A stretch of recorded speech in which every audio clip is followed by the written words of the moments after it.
My name is Kiana Latson, and today I'm going to be talking about the Gola culture for my creative project. And Gola culture, it's basically evolved from the slaves that were taken from the western parts of Africa, mostly Sierra Leone, Angola, Democratic Republic of Congo, and they were taken to the coastal regions of the United States, the southern portions, mostly South Carolina, Georgia, a little bit of parts of Florida, a little bit of parts of North Carolina, but mostly South Carolina and Georgia.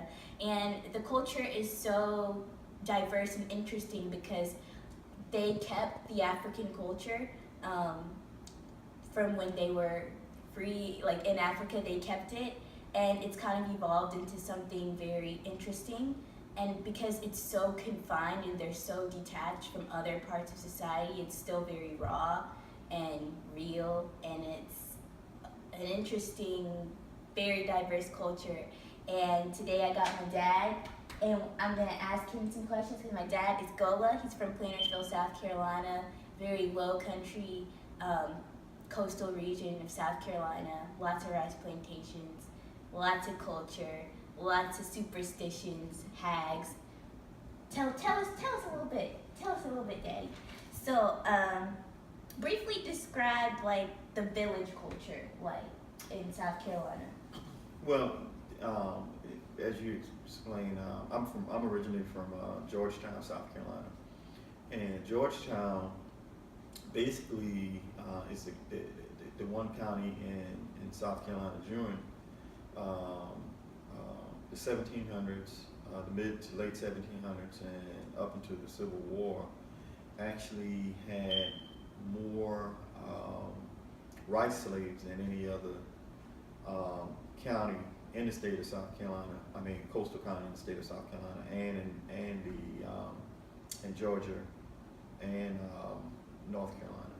So right in that area where I'm from, which is called Plantersville, the Plantersville community, which is in Georgetown, Plantersville consisted of about 22 to 23 rice plantations, and on those rice plantations, were actually located on what they call the Sea Islands, and Georgetown had several Sea Islands, and this is where that culture kind of developed. One of the reasons is because you had there were 86 to 90%, 85 to 90% blacks that was in that region. So, of course, they had, with that bigger population, you're going to keep a lot of the culture. So tell me about the food. Tell me about the church, and I want to hear about the hags. So well, the food is almost similar to people in the Caribbean. We like and, rice. And in Africa. Like I said, rice was the largest staple, and a lot of the slaves that they imported were from what they call rice growing regions of Africa.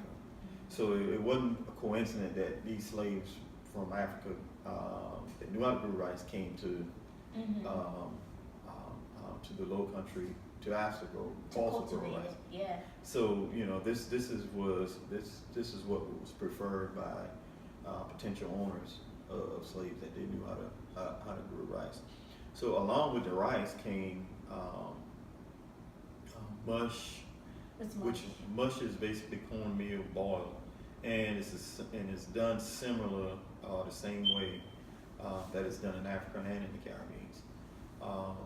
The way we cultivate rice is the same way that it's done in Africa.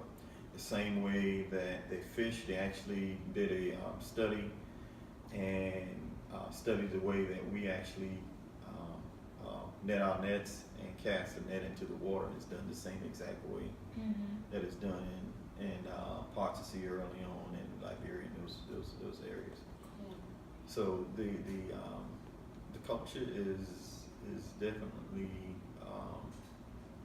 definitely rich, but the thing is that the more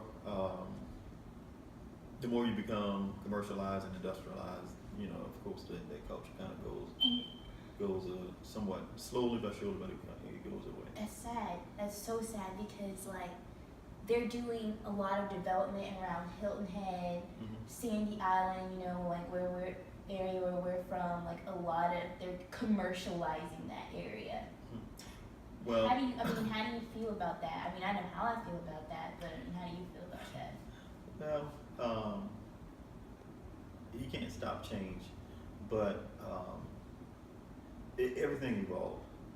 So even the culture itself has evolved from when slavery first came up until now. Yeah. Some of the language, some of the words we've actually lost, and so it's just it's just change and evolution. But we gotta keep the history though. Well, the history is still there. You're not gonna get rid of the history. History is history. All right, now tell me about hags, because that is something very unique to Gullah culture. Okay, what is a hag? Yes, what is a hag?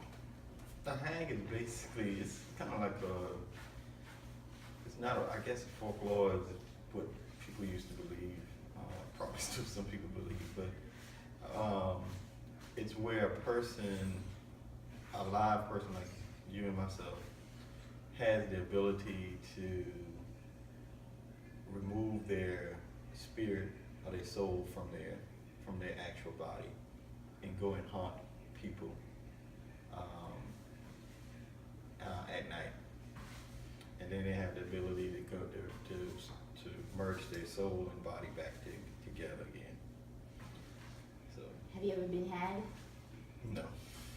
But you know people who have been had. I know people that say they had. All right, something. So it's kind of like, almost like witches way back in the day, like the Salem witch trials, kind of like that. Something like that. It's actually a hags and the way how the descendants of slaves believe basically came from the Congos. Mm-hmm. If you go back and do some research and look at their witchcraft and that type of stuff, it's similar to the witchcraft in the Low Country. Very cool, very cool. Well, Yeah. well, thank you for being with us, All right. answering our questions about Gullah culture. Hope it was informative.